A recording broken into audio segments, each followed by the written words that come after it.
మన Indian history కోర్సులో భాగంగా లాస్ట్ 3 క్లాసెస్లోనూ వేదికేజ్ లేదా వేద నాగరికత గురించి నేర్చుకున్నాం. ఈరోజు ఈ వేదికేజ్కి సంబంధించి కొన్ని ప్రీవియస్ అండ్ ప్రాక్టీస్ క్వశ్చన్స్ చూద్దాం. First question recent APSC group 2 ఎగ్జామ్లో అడిగింది.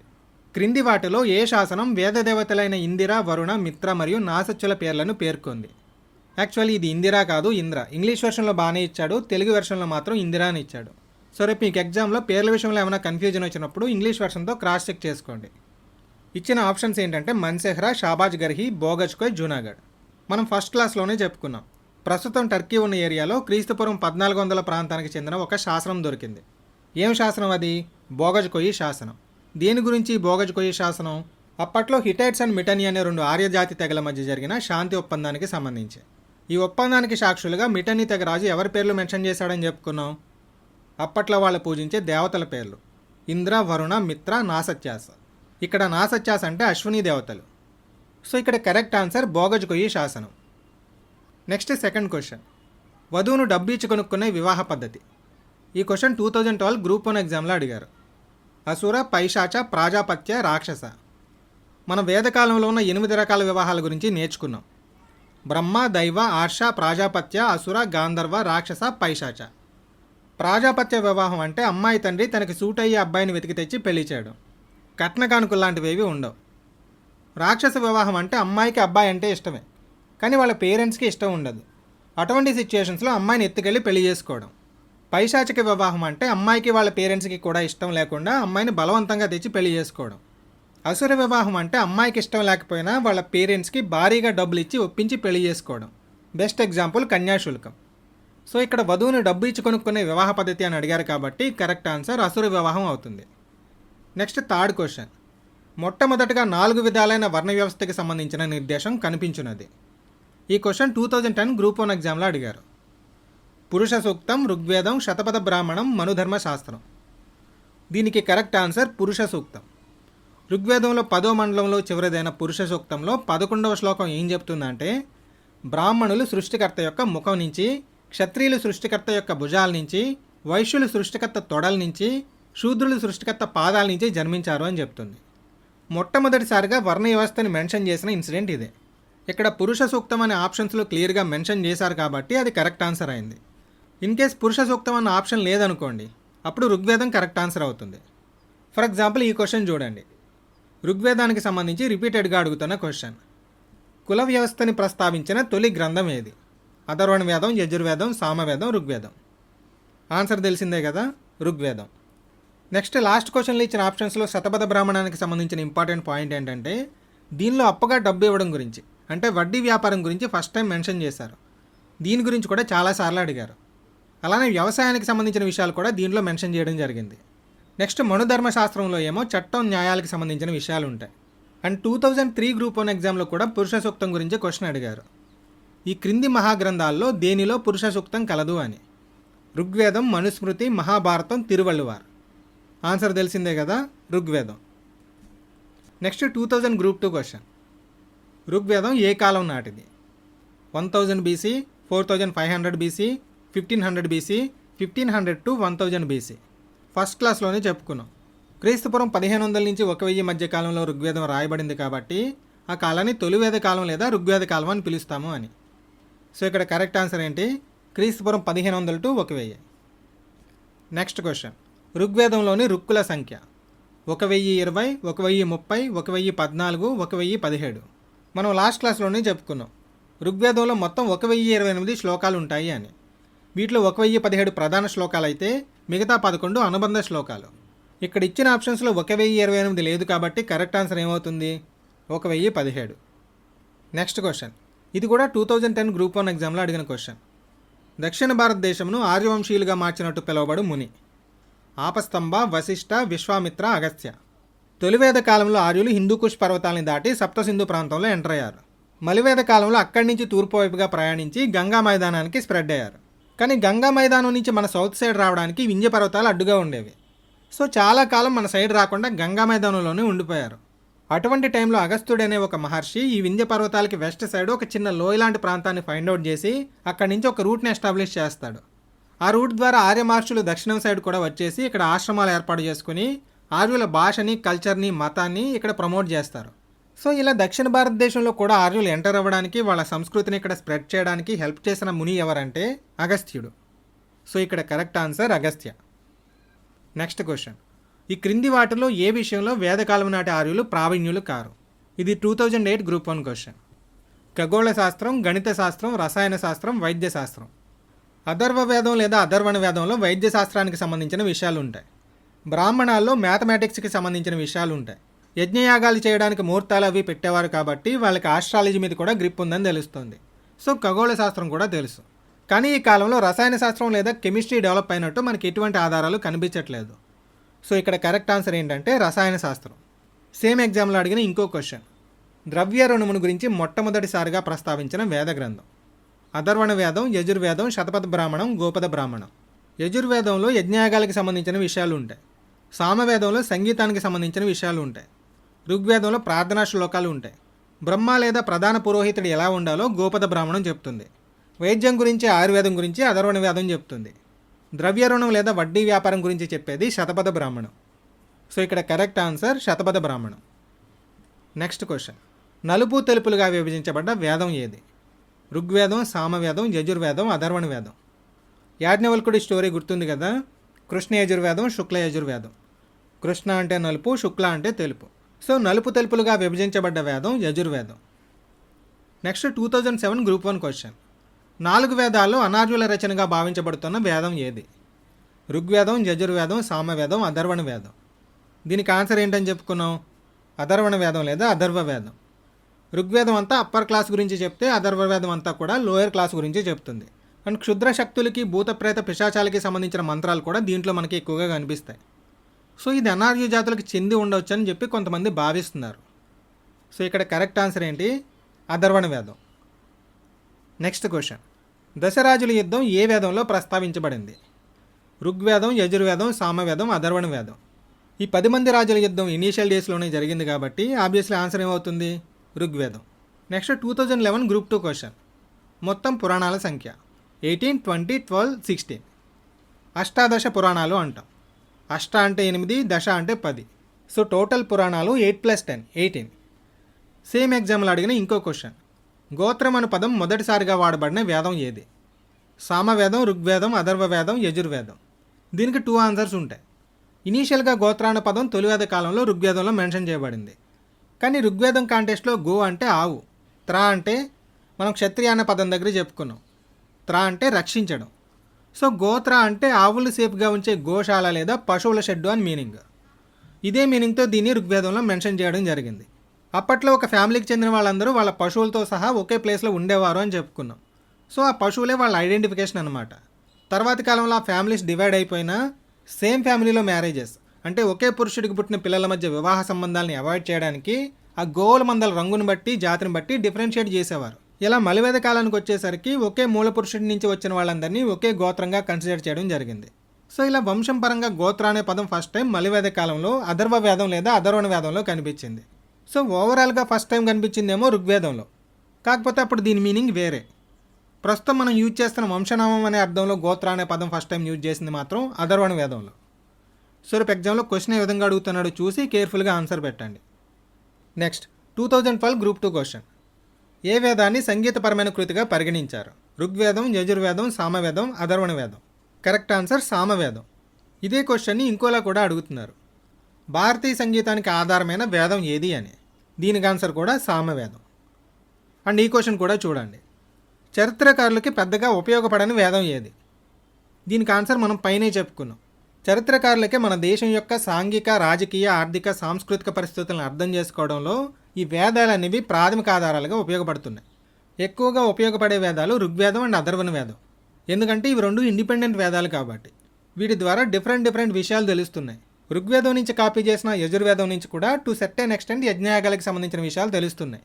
వేరాజ్ ఈ సామవేదం అనేది సంగీత ప్రధానమైన వేదం అని చెప్పుకున్నాం. ఇక్కడ సామం అంటేనే మధురమైన గానం లేదా పాట అని అర్థం. ఈ వేదం పూర్తిగా యజ్ఞయాగాల్లో దేవతల్ని ప్రసన్నం చేసుకోవడానికి మంత్రాన్ని లయబద్ధంగాను రాగయుక్తంగాను ఎలా పాడాలో చెప్తుంది.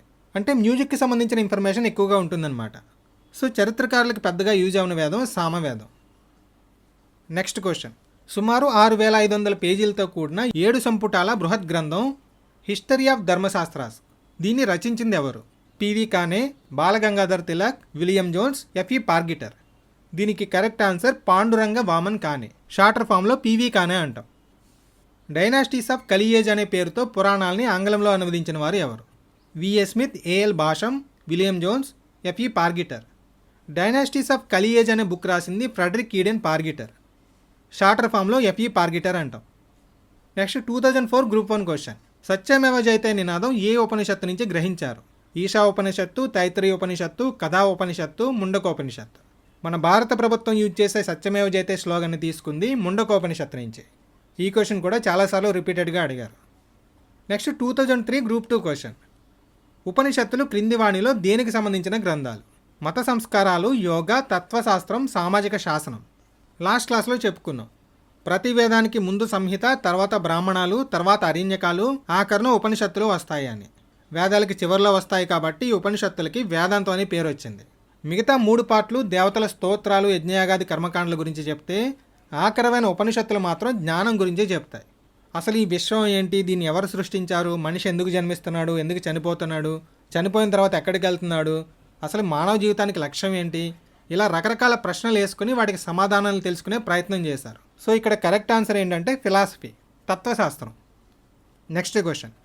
ఆర్యులు సప్తసింధు ప్రాంతం నుంచి గంగా మైదాన ప్రాంతాలకు వలస వెళ్లారని ఏ గ్రంథం తెలియజేస్తుంది?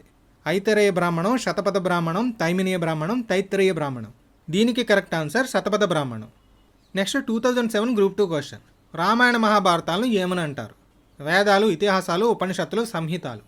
దీనికి కరెక్ట్ ఆన్సర్ తెలిసిందే కదా, ఇతిహాసాలు. నెక్స్ట్ 2001 జూనియర్ లెక్చరర్స్ ఎగ్జామ్లో అడిగిన క్వశ్చన్. క్రింది వాటిలో బ్రాహ్మణాలు దేన్ని వివరిస్తాయి? మత సంస్కారం, యోగా, తత్వసారం, ధ్యానం. మనం ఆల్రెడీ చెప్పుకున్నాం, బ్రహ్మ అంటే మీనింగ్ మంత్రం అని. అటువంటి బ్రహ్మలకు అంటే వేద మంత్రాలకు వివరణగా ఉండే విభాగాన్ని బ్రాహ్మణాలు అంటాం. సింపుల్గా చెప్పాలంటే గద్య రూపంలో రాయబడి వేదాల అర్థాన్ని తెలిపేవే బ్రాహ్మణాలు. వేద మంత్రాలని యజ్ఞం చేసే ప్రాసెస్ని డీటెయిల్గా ఎక్స్ప్లెయిన్ చేస్తాయి. సో ఇచ్చిన ఆప్షన్స్లో కరెక్ట్ ఆన్సర్ ఏదని చెప్పొచ్చు? మత సంస్కారం. Next question. ఆర్యుల జన్మస్థానం విషయంలో నేడు అత్యధిక పండితులు అంగీకరించిన ప్రాంతం ఏది? రష్యా, మధ్య ఐరోపా, హంగేరీ మైదానం, అక్సాస్ మైదాన భూమి. దీనికి ఆన్సర్ మనం సెకండ్ క్లాస్లో చెప్పుకున్నాం, హంగేరీ మైదానం. Next question. ఈ క్రింది వ్యాఖ్యానాల్లో ఋగ్వేద సమాజం గురించి వాస్తవం కానిదేది? పితృస్వామ్య వ్యవస్థ కొనసాగింది, మహిళల స్వేచ్ఛా స్వాతంత్రాలు హరించబడ్డాయి, సామాజిక వివక్షత లేదు, కుల వ్యవస్థ ఆవిర్భవించలేదు. సెకండ్ ఆప్షన్, మహిళల స్వేచ్ఛా స్వాతంత్రాలు హరించబడింది మలివేద కాలంలో. So this is the wrong option. Next question 2012 AE ఎగ్జామ్లో అడిగింది. ఈ ఎగ్జామ్లో వేదిక ఏజ్ నుంచి మొత్తం 2 క్వశ్చన్స్ అడిగారు. ఇప్పటి వరకు మనం డిస్కస్ చేసుకున్న క్వశ్చన్ అన్నింటిలోకి కొంచెం ప్రజెంట్ ఎగ్జామ్ ప్యాటర్న్కి రిలేటెడ్గా ఉన్న క్వశ్చన్స్ ఈ ఎగ్జామ్లోనే అడగడం జరిగింది. First question. వేదకాలం నాటి గ్రంథాల్లో వ్రీహి, తండుల, సలి అనే పదాలు దేన్ని సూచిస్తాయి? గోధుమ, బార్లీ, వరి, పప్పు. వేదాల్లో రాసిన వ్రీహి, తండుల, సలి అనే పదాలు వరి ధాన్యాన్ని సూచిస్తాయి. అలానే బార్లీని యవ అని పిలిచేవారు, జొన్నల్ని యవనల అని పిలిచారు, బీన్స్ని మషా అని పిలిచారు, నువ్వుల్ని తిల అని పిలిచారు, గోధుమనైతే గోధుమ అనే పిలవడం జరిగింది. నెక్స్ట్ ఇదే ఎగ్జామ్లో అడిగిన సెకండ్ క్వశ్చన్. ఈ క్రింది వాటిలో ఋగ్వేద కాలానికి సంబంధించిన మతం యొక్క ప్రధాన లక్షణం ఏది? బలిదానాలు, విగ్రహారాధన, పునర్జన్మ మీద విశ్వాసం, త్రిదేవతామూర్తుల ప్రాముఖ్యత. క్వశ్చన్ చూడగానే గుడ్డిగా ఆన్సర్ పెట్టేయకూడదు. ఏ కాలానికి సంబంధించిన మతం యొక్క ప్రధాన లక్షణం గురించి అడిగారు? ఋగ్వేద కాలం అంటే తొలివేద కాలం. తొలివేద కాలానికి ఇంకా వాళ్ళు ప్రకృతి శక్తుల్ని పూజిస్తున్నారు అని చెప్పుకున్నాం. ఆ టైంకి ఇంకా యజ్ఞయాగాలు స్టార్ట్ అవ్వలేదు. సో బలిదానాలు చేసినట్టు ఆధారాలు లేవు. ప్రకృతి శక్తుల్ని పూజించేవారు కాబట్టి విగ్రహారాధన కూడా లేదు. ఇండస్ వ్యాలీ సివిలైజేషన్లో లాగా వాళ్ళకి సంబంధించిన సమాధులు ఏవి మనకి దొరకలేదు కాబట్టి వీళ్ళకి పునర్జన్మ మీద నమ్మకం ఉందని కూడా మనం చెప్పలేం. ఇకపోతే ఆ టైంలో వీళ్ళు ఇంద్ర, అగ్ని, వరుణ, సోమ, మారుట్స్ లాంటి ప్రకృతి దేవతలను పూజించారని తెలుసు. వీళ్ళందరూ పురుష దేవతలు. ఈ పురుష దేవతలతో పాటు ఉష, సదితి, అరణ్యయిని, సావిత్రి, సరస్వతి లాంటి స్త్రీ దేవతలను కూడా పూజించినట్టు మనకి ఋగ్వేదంలో ఆధారాలు ఉన్నాయి. సో ఇక్కడ కరెక్ట్ ఆన్సర్ ఏమవుతుంది? స్త్రీ దేవతామూర్తుల ప్రాధాన్యత. Next question. ఈ క్రింది వాణిలో సరికాని జతని గుర్తించండి. ఐతరేయ బ్రాహ్మణం ఋగ్వేదం, కౌశితకి బ్రాహ్మణం ఋగ్వేదం, గోపద బ్రాహ్మణం యజుర్వేదం, తాండ్యమాన బ్రాహ్మణం సామవేదం. ప్రతి వేద సంహితకి కొన్ని బ్రాహ్మణాలు అటాచ్డ్గా ఉంటాయి అని చెప్పుకున్నాం. ఋగ్వేదానికి అనుబంధంగా ఉండే బ్రాహ్మణాలు ఐతరేయ బ్రాహ్మణం, కౌశితకి బ్రాహ్మణం. శుక్ల యజుర్వేదానికి అనుబంధంగా ఉండే బ్రాహ్మణం శతపథ బ్రాహ్మణం. కృష్ణ యజుర్వేదానికి అనుబంధంగా ఉండే బ్రాహ్మణం తైత్తిరీయ బ్రాహ్మణం. సామవేదానికి అనుబంధంగా ఉండే బ్రాహ్మణాలు తాండ్యమాన బ్రాహ్మణం, తైమినీయ బ్రాహ్మణం. అథర్వ వేదానికి అనుబంధంగా ఉండే బ్రాహ్మణం గోపద బ్రాహ్మణం. ఇక్కడ గోపద బ్రాహ్మణాన్ని యజుర్వేదానికి ఇచ్చారు కాబట్టి this is the wrong option. Next question, ఈ క్రింది వాటిలో దేనిలో పెండ్లి శ్లోకం పేర్కొనడం జరిగింది? ఋగ్వేదం, యజుర్వేదం, సామవేదం పైవేవి కావు. దీనికి కరెక్ట్ ఆన్సర్ ఋగ్వేదం. ఋగ్వేదంలోని 10వ మండలంలో ఉన్న సూర్య సూక్తంలో పాణిగ్రహణానికి సంబంధించిన శ్లోకాలు ఉంటాయి. నెక్స్ట్ క్వశ్చన్, మలివేద కాలం నాటికి రాజు అధికారాలు విశేషంగా బలపడినట్లు తెలిపే రచన ఏది? ఇతిహాసాలు, శతపథ బ్రాహ్మణం, మనుస్మృతి, తైత్తిరీయ అరణ్యకం. దీనికి కరెక్ట్ ఆన్సర్ శతపథ బ్రాహ్మణం. నెక్స్ట్ క్వశ్చన్, ప్రతిలోమ వివాహం అంటే ఏంటి? ఉన్నత వర్గానికి చెందిన పురుషుడు నిమ్న వర్గానికి చెందిన స్త్రీని వివాహం ఆడటం, ఉన్నత వర్గానికి చెందిన పురుషుడు ఉన్నత వర్గానికి చెందిన స్త్రీని వివాహం ఆడటం, నిమ్న వర్గానికి చెందిన పురుషుడు ఉన్నత వర్గానికి చెందిన స్త్రీని వివాహం ఆడటం, నిమ్న వర్గానికి చెందిన పురుషుడు నిమ్న వర్గానికి చెందిన స్త్రీని వివాహం ఆడటం. దీనికి కరెక్ట్ ఆన్సర్ నిమ్న వర్గానికి చెందిన పురుషుడు ఉన్నత వర్గానికి చెందిన స్త్రీని వివాహం ఆడటం. ఈ ప్రతిలోమ వివాహానికి ఆపోజిట్ అనులోమ వివాహం, అంటే ఉన్నత వర్గానికి చెందిన పురుషుడు నిమ్న వర్గానికి చెందిన స్త్రీని వివాహం ఆడటం. ఈ అనులోమ ప్రతిలోమ వివాహాల్లో వేదాలు దేన్ని యాక్సెప్ట్ చేశాయని చెప్పుకున్నాం? అనులోమ వివాహాన్ని యాక్సెప్ట్ చేశాయి, ప్రతిలోమ వివాహాన్ని అయితే యాక్సెప్ట్ చేయలేదు. నెక్స్ట్ క్వశ్చన్ 2009 ఏఈ ఎగ్జామ్లో అడిగిన క్వశ్చన్. మనుస్మృతి చర్చించున్నది అర్థశాస్త్రం, పద్యాలు, రాజ్య నిర్వహణ, న్యాయ విషయాలు. దీనికి కరెక్ట్ ఆన్సర్ న్యాయ విషయాలు. Next question 2012 Hyderabad metro water works managers recruitment ఎగ్జామ్లో అడిగారు. ముఖ్యమైన వైదిక క్రతువులు ఏవి? అశ్వమేధ, రాజపేయ, రాజసూయ, పైవన్యు. ఇక్కడ వైదిక క్రతువులు అంటే వేదిక్ రిచువల్స్ అని అర్థం. సింపుల్ లాంగ్వేజ్లో చెప్పాలంటే పురాతన వేద గ్రంథాల ఆధారంగా ఆచరించే పవిత్రమైన పూజలు, యజ్ఞాలు, కర్మకాండలు ఇలాంటివన్నీ ఉంటాయి కదా, అవి. సో పైన చెప్పుకున్న అశ్వమేధ, వాజపేయ, రాజసూయ ఇవన్నీ కూడా డిఫరెంట్ టైప్స్ ఆఫ్ యాగాలే కాబట్టి ఇక్కడ కరెక్ట్ ఆన్సర్ పైవన్నీ అవుతుంది. నెక్స్ట్ క్వశ్చన్ కూడా సేమ్ ఎగ్జామ్లో అడిగింది. ఈ క్రింది వాణిలో వేదాంగాల్లో ఉన్న భాగాన్ని గుర్తించండి. శిక్ష, కల్ప, నిరుక్త, పైవన్యు. వేదాంగాలు మొత్తం 6 ఉంటాయని చెప్పుకున్నాం. ఏంటవి? శిక్ష, నిరుక్త, ఛందస్సు, వ్యాకరణం, జ్యోతిషం, కల్ప. సో ఈ క్వశ్చన్కి కూడా కరెక్ట్ ఆన్సర్ పైవన్నీ అవుతుంది. నెక్స్ట్ క్వశ్చన్, ఈ క్వశ్చన్ 2012 ఇండస్ట్రియల్ ప్రమోషన్ ఆఫీసర్స్ ఎగ్జామ్లో అడిగింది. ఆత్మ పునర్జన్మల గురించి ఈ క్రింది వానిలో దేనిలో ఉంది? ఐతరేయోపనిషత్, కౌశితకోపనిషత్, తైత్తరీయోపనిషత్, కేతోపనిషత్. ఆత్మ పునర్జన్మల గురించి దాదాపు 3 ఉపనిషత్తుల్లో ఉంటుంది. బృహదారణ్యకోపనిషత్తు, చాందోగ్యోపనిషత్తు, కౌశితకోపనిషత్. సో ఇక్కడ ఇచ్చిన ఆప్షన్స్లో కరెక్ట్ ఆన్సర్ కౌశితకోపనిషత్. నెక్స్ట్ క్వశ్చన్, వీటిలో ఉపవేదంగా గుర్తించబడినది ఏది? ఆయుర్వేదం, ధనుర్వేదం, గాంధర్వ వేదం, వ్యాకరణ వేదం. 4 వేదాలకి అనుబంధంగా 4 ఉపవేదాలు ఉంటాయి అని చెప్పుకున్నాం. ఏంటవి? ఋగ్వేదానికి అనుబంధంగా ఆయుర్వేదం, యజుర్వేదానికి అనుబంధంగా ధనుర్వేదం, సామవేదానికి అనుబంధంగా గాంధర్వ వేదం, అథర్వ వేదానికి అనుబంధంగా శిల్పవేదం. సో వ్యాకరణ వేదం అనే ఉపవేదం లేదు మనకి. నెక్స్ట్ క్వశ్చన్, ఈ క్వశ్చన్ 2012 సీనియర్ ఎంటమాలజిస్ట్ ఎగ్జామ్లో అడిగారు. అరణ్యయాని అడవి దేవతను మొదటిసారిగా దేనిలో ప్రస్తావించబడింది? ఉపనిషత్తులు, అరణ్యకాలు, అథర్వణ వేదం, భారతం. ఇక్కడ క్లియర్గా అరణ్య దేవత అని మెన్షన్ చేశారు కాబట్టి ఆబ్వియస్లీ ఆన్సర్ ఏమవుతుందంటే అరణ్యకాలు అవుతుంది. నెక్స్ట్ క్వశ్చన్, ఋగ్వేదంలో ప్రస్తావించబడ్డ దేవుళ్ళు దేవతల సంఖ్య ఎంత? 32, 31, 34, 33. దీనికి కరెక్ట్ ఆన్సర్ 33. నెక్స్ట్ క్వశ్చన్, ఈ క్వశ్చన్ 2012 అసిస్టెంట్ ఎలక్ట్రికల్ ఇన్స్పెక్టర్ ఎగ్జామ్లో అడిగారు. ఋగ్వేదంలో ఎక్కువగా ప్రాముఖ్యత ఇవ్వబడిన నది ఏది? గంగా, యమున, సరస్వతి, కృష్ణ. ఋగ్వేదంలో అధిక ప్రాముఖ్యత ఇవ్వబడిన నది సరస్వతి, తక్కువ ప్రాముఖ్యత ఇవ్వబడిన నది గంగ. నెక్స్ట్ క్వశ్చన్, వేదకాలంలో వస్తు మార్పిడికి, కొనుగోలుకు సంబంధించి అత్యధిక ప్రాధాన్యత పొందిన స్టాండర్డ్ యూనిట్ ఏది?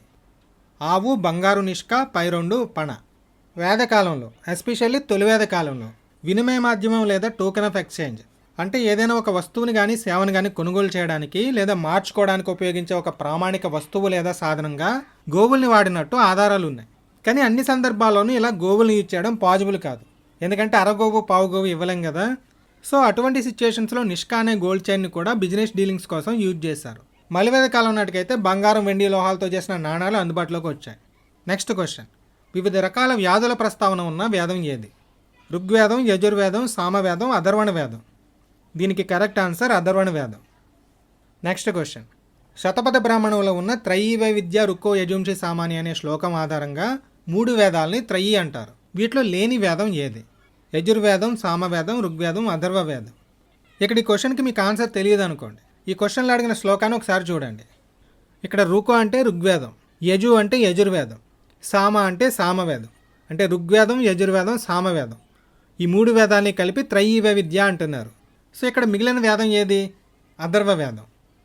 ఈ అథర్వ వేదానికి ఇనీషియల్గా వేదం స్టేటస్ లేదని, తర్వాత ఋగ్వేదంలోని కొన్ని మంత్రాలని దీంట్లో చేర్చడం ద్వారా దీనికి వేదం స్టేటస్ వచ్చింది అని చెప్పుకున్నాం కదా. సో ఇక్కడ కరెక్ట్ ఆన్సర్ ఏమవుతుందంటే అథర్వ వేదం. నెక్స్ట్ క్వశ్చన్, ఈ క్రింది వాటిలో గాయత్రి మంత్రాన్ని కలిగి ఉన్నది ఏది? ఋగ్వేదం, యజుర్వేదం, సామవేదం, బృహదారణ్యకోపనిషత్తు. ఆన్సర్ తెలిసిందే కదా, ఋగ్వేదం. ఈ గాయత్రి మంత్రానికి సంబంధించి ఇంకో క్వశ్చన్ ఎలా అడుగుతున్నారంటే, గాయత్రి మంత్రం సూర్య కుటుంబంలోని ఏ దేవత లేదా దేవుడిని ఉద్దేశించి పేర్కొనడం జరిగింది? మిత్ర, పుషాన్, సావిత్రి, విష్ణు, ఉరుక్రమ. దీనికి కరెక్ట్ ఆన్సర్ ఏంటంటే సావిత్రి. గాయత్రి మంత్రం ఏ దేవతకి సంబంధించి అంటే సావిత్రి దేవతకి సంబంధించి. నెక్స్ట్ క్వశ్చన్, ఈ క్వశ్చన్ని ఇండియన్ హిస్టరీతో పాటు ఏపీ హిస్టరీలో కూడా చాలాసార్లు అడిగాడు. ఆంధ్ర అనే పదాన్ని ప్రస్తావించిన తొలి గ్రంథం ఏది? శతపథ బ్రాహ్మణం, కౌశితకి బ్రాహ్మణం, ఐతరేయ బ్రాహ్మణం, గోపద బ్రాహ్మణం. దీనికి కరెక్ట్ ఆన్సర్ ఐతరేయ బ్రాహ్మణం. నెక్స్ట్ క్వశ్చన్, ఈ క్రింది వాటిలో సరికాని జతని గుర్తించండి. గవిస్తి అంటే యుద్ధం, అఘన్య అంటే గోవు, గోఘ్న అంటే అతిథి, గోమత్ అంటే రాజు. గవిస్తే అంటే గోవుల కోసం చేసే యుద్ధం అని మనకు తెలుసు. అఘన్య అంటే వధించకూడనిది లేదా హింసించరానిది అని అర్థం. గోవును ఉద్దేశించి ఈ వర్డ్ని యూజ్ చేయడం జరిగింది. గోఘ్న అంటే గోవుని చంపేవాడు లేదా ఎవరి కోసం గోవు చంపబడుతుందో ఆ వ్యక్తి అని అర్థం. కొంతమంది హిస్టారియన్స్ ఏమంటారంటే, అత్యంత గౌరవప్రదమైన వ్యక్తి మనకి గెస్ట్గా వచ్చినప్పుడు అతనికి గోమాంసాన్ని సమర్పించే సంప్రదాయం ఉండేది అని. అందుకే అతన్ని గోఘ్న అని పిలిచేవారు అంటారు. అండ్ ఫైనల్గా గోమత్ లేదా గోమట్ అంటే గోవులు ఎక్కువగా కలిగిన వ్యక్తి అని అర్థం. ఋగ్వేదం కాంటెస్ట్లో శ్రీమంతుడు. అతను రాజా అయి ఉండాలని రూల్ ఏం లేదు. ఎక్కువ గోవులు ఉండే ఏ వ్యక్తి అయినా సరే గోమటే అవుతాడు. సో ఇక్కడ సరికాని జత గోమత్ రాజు. ఇదే క్వశ్చన్ ఇంకోలా కూడా అడిగారు. వైదిక సంస్కృతిలో సంపన్నుడిని సూచించడానికి వాడిన పదం ఏది? గోమట్, కులప, విధాత, పైవేవి కావు. ఆన్సర్ తెలిసిందే కదా, గోవులు ఎక్కువగా ఉండే వ్యక్తి గోమట్. ఆ కాలంలో మనీ సర్క్యులేషన్ లేదు కాబట్టి గోవులు ఏ వ్యక్తి దగ్గర అయితే ఉంటాయో అతనే శ్రీమంతుడి కింద లెక్క. నెక్స్ట్ క్వశ్చన్, ఈ క్రింది వాటిలో నియోగ దేనికి సంబంధించింది? బాల్య వివాహం, వితంతు వివాహం, సతీ సహగమనం, వ్యభిచారం. దీనికి కరెక్ట్ ఆన్సర్ ఏంటంటే వితంతు వివాహం. ఇదే క్వశ్చన్ని ఇంకా డీటెయిల్గా కూడా అడుగుతున్నాడు. వేదకాలంలో వాడుకలో ఉన్న నియోగ పదం దేన్ని సూచిస్తుంది అని. సమాజంలో స్త్రీ యొక్క హోదాని, సమాజంలో దిగజారిన నైతిక విలువల్ని, విధవా పునర్వివాహాన్ని, భర్తను కోల్పోయిన స్త్రీ తనకు ఒక కుమారుడు జన్మించే వరకు ఆమె బావగారితో కలిసి జీవించే పద్ధతి. ఇక్కడ fourth option correct. In case ఇంత ఎక్స్ప్లెనేషన్ కానీ లేకపోతే అప్పుడు విధవా పునర్వివాహం కరెక్ట్ ఆన్సర్ అవుతుంది. నెక్స్ట్ క్వశ్చన్, ఋగ్వేద కాలంలో సభా సమితి సమావేశాలకి అధ్యక్షత వహించేది ఎవరు? యువరాజు, పురోహితుడు, సేనాపతి, రాజు. దీనికి కరెక్ట్ ఆన్సర్ రాజు. రాజుకి కంప్లీట్ అధికారాలు అయితే లేవు, బట్ సమావేశాలకు మాత్రం ఆయన అధ్యక్షుడిగా ఉండేవాడు. నెక్స్ట్ క్వశ్చన్, ఋగ్వేద కాలంలో గణరాజ్యాల మధ్య యుద్ధాలకి ముఖ్యమైన కారణం ఏది? కీర్తి, భూభాగం, రాజ్యం, గోవులు. మలివేద కాలంలో అయితే పరువు కోసం, రాజ్యం కోసం యుద్ధాలు జరిగాయి. ఇనీషియల్గా తొలివేద కాలంలో మాత్రం గోవుల కోసమే యుద్ధాలు జరిగేవి. అందుకే వాటిని గవిస్తే అని పిలిచారు. నెక్స్ట్ క్వశ్చన్, ఈ పదాల్లో ఒక దాని అర్థం యుద్ధం కాదు. గోజాత, గోసు, గవిష్టి, గవేషణ. ఇక్కడ గోసు అంటే ఫర్ ద కౌస్ అంటే ఆవుల కోసం అని. గవేషణ అంటే సెర్చింగ్ కౌస్ అంటే ఆవుని వెతకడం అని. గవిష్టి అన్న సెర్చ్ ఫర్ కౌస్ అని. సో టెక్నికల్లీ గోసు, గవిష్టి, గవేషణ ఈ 3 పదాలకి అర్థం ఆవుల కోసం చేసే యుద్ధాలు అని. వేరజ్ గోజాత అంటే ఆవు నుంచి జన్మించిన అని అర్థం. సో ఇక్కడ కరెక్ట్ ఆన్సర్ గోజాత. ఈ క్రింది వాటిలో ఒకటి పురాణం కాదు. వాయు పురాణం, లక్ష్మీ పురాణం, పద్మ పురాణం, విష్ణు పురాణం. మనకున్న అష్టాదశ పురాణాల్లో లక్ష్మీ పురాణం లేదు. సో ఇక్కడ కరెక్ట్ ఆన్సర్ లక్ష్మీ పురాణం. నెక్స్ట్ క్వశ్చన్, ఋగ్వేదంలో కులప అంటే ఎవరు? అధికారి, వ్యాపారస్తుడు, కుటుంబ పెద్ద, రాజు. ఇక్కడ కులప అంటే కుల పెద్ద లేదా కుటుంబ పెద్ద. నెక్స్ట్ క్వశ్చన్, మలివేద కాలంలో కుసుదీన్ అనే పదం ఎవరిని సూచించడానికి వాడడం జరిగింది? పితృహంతకుడిని, గోహత్య చేసిన వాడిని, వడ్డీ వ్యాపారిని, అప్పు తీసుకుని పారిపోయిన వాడిని. కుసుదీన్ అంటే మనీ లెండర్, కొంచెం డబ్బు అప్పిచ్చి దానికి నెలకి ఇంత అని వడ్డీ వసూలు చేసే పర్సన్. ఈ కుసుదీన్ అనేవాడు కుసీదా అనే వాడి నుంచి వచ్చింది. కుసీదా అంటే వడ్డీతో సహా తిరిగి చెల్లించాల్సిన రుణం లేదా అప్పు అని. ఈ పదం మొదటిసారి శతపథ బ్రాహ్మణంలో వస్తుంది. ఇంత ఎక్స్ప్లెనేషన్ ఎందుకంటే చాలా సోర్సెస్లో వడ్డీ వ్యాపారినే కుసుదీన్ అంటారు అని ఇచ్చారు, అంటే అప్పు ఇచ్చే పర్సన్ని. కానీ తెలుగు అకాడమీ బుక్లో మాత్రం అప్పు తీసుకునే వాడిని కుసుదీన్ అంటారు అని ఇచ్చాడు. సో రేపు ఎగ్జామ్లో కుసీదా అంటే అప్పు అని గుర్తుపెట్టుకోండి. అది తీసుకున్నవాడు కావచ్చు, ఇచ్చేవాడు కావచ్చు. బేస్డ్ ఆన్ ఆప్షన్స్ ఏదో ఒకటి సెలెక్ట్ చేసుకోండి. 2 అయితే ఇవ్వకపోవచ్చు. నెక్స్ట్ క్వశ్చన్, వడ్డీ వ్యాపారస్తుల గురించి ప్రస్తావించిన తొలి గ్రంథం ఏది? శతపథ బ్రాహ్మణం, తైమినీ బ్రాహ్మణం, తైత్తిరీయ బ్రాహ్మణం, గోపద బ్రాహ్మణం. జస్ట్ ఇప్పుడే డిస్కస్ చేసుకున్నాం కదా, దీనికి ఆన్సర్ శతపథ బ్రాహ్మణం. నెక్స్ట్ క్వశ్చన్, ఈ క్రింది వారిలో వైదిక సాహిత్య రచనా కాలాన్ని గురించి చర్చించిన పండితుడు ఎవరు? V S Smith, R C Trivedi, Max Muller, John Marshall. ఇచ్చిన ఆప్షన్స్లో కరెక్ట్ ఆన్సర్ మ్యాక్స్ ముల్లర్. ఈ మ్యాక్స్ ముల్లర్ గురించి చెప్పేటప్పుడు ఇంకో పాయింట్ కూడా గుర్తుపెట్టుకోమన్నాను. ఏంటది? ఈయన ఋగ్వేదాన్ని ఇంగ్లీష్లోకి అనువదించాడు. 4 ఆశ్రమాల సరైన క్రమాన్ని గుర్తించండి. Stages of life. ఫస్ట్ బ్రహ్మచర్యం వస్తుంది, తర్వాత గృహస్థాశ్రమం వస్తుంది, తర్వాత వానప్రస్థం వస్తుంది, తర్వాత సన్యాసం వస్తుంది. So third option correct. Next question. Rigveda కాలంలో కపత్నిత్వం అంటే ఏంటి? ఒక పురుషుడికి ఒకే భార్య, ఒక పురుషుడికి 2 భార్యలు, బాలవితంతుని వివాహం ఆడటం, విధవా పునర్వివాహం. కపత్నిత్వం అంటే ఏకపత్ని వ్రతం అని అర్థం. అంటే ఒక పురుషుడికి ఒకే భార్య. Next question. వేదకాలానికి సంబంధించిన ప్రసిద్ధ నానుడి. యుద్ధం ఎప్పుడు మానవుల హృదయాల్లోనే ప్రారంభమవుతుంది. ఇది ఏ వేదం నుంచి గ్రహించబడింది? ఋగ్వేదం, సామవేదం, అథర్వవేదం, ముండకోపనిషత్.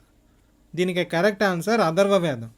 యునెస్కో రాజ్యాంగం యొక్క ప్రవేశిక since wars begin in the minds of men అని స్టార్ట్ అవుతుంది.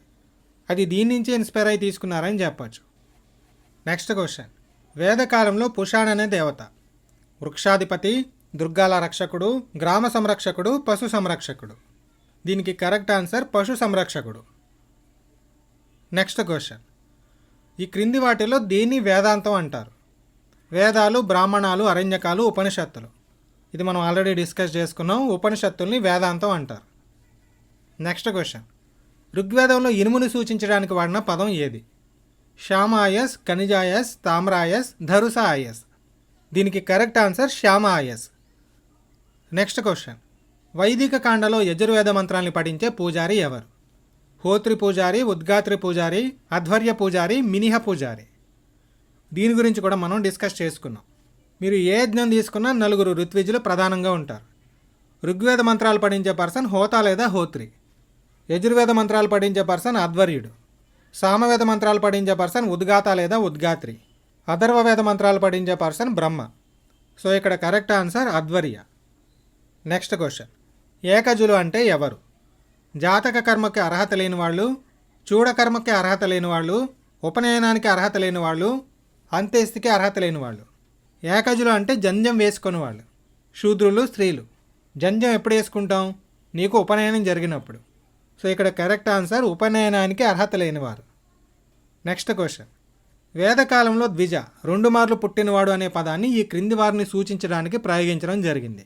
బ్రాహ్మణులు, క్షత్రియులు, వైశ్యులు, పై అందరు. ఆన్సర్ ఏంటి? జంధ్యం వేసుకునేవారు అంటే ఉపనయనం జరిగిన వాళ్ళందరూ కూడా ద్విజులే. ఫస్ట్ జన్మ నార్మల్గా పుట్టడం, సెకండ్ జన్మ ఈ ఉపనయనం జరిగినప్పుడు. సో ఇక్కడ బ్రాహ్మణులు, క్షత్రియులు, వైశ్యులు ఈ పై అందరూ కూడా కరెక్ట్ ఆన్సర్ అవుతుంది. Next question. జొరాస్ట్రియన్ల పవిత్ర గ్రంథం జెండవిస్తా ఏ భారత నదిని హార్కావతి అని పేర్కొంటుంది? సింధు, సరస్వతి, గంగా, యమున. దీనికి కరెక్ట్ ఆన్సర్ సరస్వతి. జెండవిస్తా సరస్వతి నదిని హార్కావతి అని మెన్షన్ చేసింది. Next question. సంస్కృతంలో ఆదికవిగా ప్రసిద్ధి చెందినవారు ఎవరు? నన్నయ్య, పంపకవి, వాల్మీకి, వ్యాసుడు. తెలుగులో అయితే నన్నయ్యని ఆదికవి అంటాం, సంస్కృతంలో అయితే వాల్మీకి. రామాయణాన్ని రాశారు కాబట్టి. Next question. ఈ క్రింది వాటిలో భిన్నమైనది ఏది? రామాయణం, శతసహస్ర సంహిత, జయ సంహిత, మహాభారతం. ఇక్కడ శతసహస్ర సంహిత, జయ సంహిత ఈ 2 కూడా మహాభారతానికి ఉన్న పేర్లే. సో భిన్నమైనది రామాయణం. Next question. భారతదేశంలో విధించబడ్డ తొలి పన్ను ఏది? బలి, భాగ, కార, భోగ. దీనికి ఆన్సర్ భాగ. Next question. కౌశితకారణ్యకం ఏ వేదానికి అనుబంధితమైంది? అథర్వణ వేదం, కృష్ణయజుర్వేదం, ఋగ్వేదం, సామవేదం. 7 బ్రాహ్మణాలకి అనుబంధంగా 7 అరణ్యకాలు ఉంటాయి అని చెప్పుకున్నాం. కౌశితకారణ్యకం ఏ బ్రాహ్మణానికి అనుబంధం అవుతుంది? కౌశితకి బ్రాహ్మణానికి. ఈ కౌశితకి బ్రాహ్మణం, ఐతరేయ బ్రాహ్మణం ఈ 2 కూడా ఏ వేదానికి అనుబంధంగా ఉంటాయని చెప్పుకున్నాం? ఋగ్వేదానికి. సో ఇక్కడ కౌశితకారణ్యకం ఏ వేదానికి అనుబంధితమైంది అంటే ఆన్సర్ ఏమవుతుందంటే ఋగ్వేదం అవుతుంది. Next question. 4 ఆశ్రమాల గురించి ప్రస్తావిస్తున్న తొలి గ్రంథం ఏది? శ్వేతేశ్వతారోపనిషత్, జబలోపనిషత్, ఈశానోపనిషత్, బృహదన్యకోపనిషత్. 4 స్టేజెస్ ఆఫ్ హ్యూమన్ లైఫ్ని 4 ఆశ్రమాలుగా డివైడ్ చేశారు అని చెప్పుకున్నాం. ఏంటవి? బ్రహ్మచర్య, గృహస్థ, వానప్రస్థ, సన్యాస. ఈ 4 ఆశ్రమాల గురించి ఫస్ట్ టైం మెన్షన్ చేసింది జబలోపనిషత్తులో. సో ఇక్కడ correct answer Jabalopanishad. Next question. ఈ క్రింది వాణిలో సరైన జత కానిది ఏది? శిక్ష, శబ్ద ఉచ్చారణ, కల్ప, యజ్ఞయాగాలు, నిరుక్త, పదావిర్భావం, ఛందస్, వ్యాకరణం. వేదాంగాలు ఇవి మొత్తం 6 ఉంటాయని చెప్పుకున్నాం. ఏంటవి? శిక్ష వేద మంత్రాలని స్పష్టంగా ఉచ్చరించే విధానాన్ని గురించి చెప్తుంది. వ్యాకరణం భాషలోని పదాల నిర్మాణం గురించి చెప్తుంది. ఛందస్సు వేద మంత్రాల్లో ఉండే అక్షరాల నియమాలు, పద్యపాదాల కూర్పుని గురించి చెప్తుంది. నిరుక్తం వేదాల్లో వాడిన పదాలకి అర్థాల గురించి చెప్తుంది. జ్యోతిష్యం ముహూర్తాల గురించి చెప్తుంది. కల్పం యజ్ఞయాగాలు, పూజా విధానాల గురించి చెప్తుంది. సో ఇచ్చిన ఆప్షన్స్లో రాంగ్ ఆప్షన్ ఛందస్. ఈ వేదాంగాలకు సంబంధించి ఇంకో టైప్లో ఎలా అడిగారంటే క్వశ్చన్ని, వీటిలో ఏది వేదాంగాల్లో భాగం కాదు అని. వ్యాకరణం, జ్యోతిషం, నిరుక్తం, వచనం. శిక్ష, వ్యాకరణం, ఛందస్సు, నిరుక్తం, జ్యోతిషం, కల్పం. ఇలా సీక్వెన్షియల్ ఆర్డర్లో గుర్తుపెట్టేసుకోండి. సో ఇక్కడ భాగం కానిది వచనం. ఎక్కడి వరకు క్లియర్ కదా? సో ఇక్కడితో వేదికేజ్కి సంబంధించిన ప్రాక్టీస్ క్వశ్చన్స్ కూడా కంప్లీట్ అయిపోయాయి. నెక్స్ట్ క్లాస్లో emergence of Buddhism and Jainism గురించి నేర్చుకుందాం.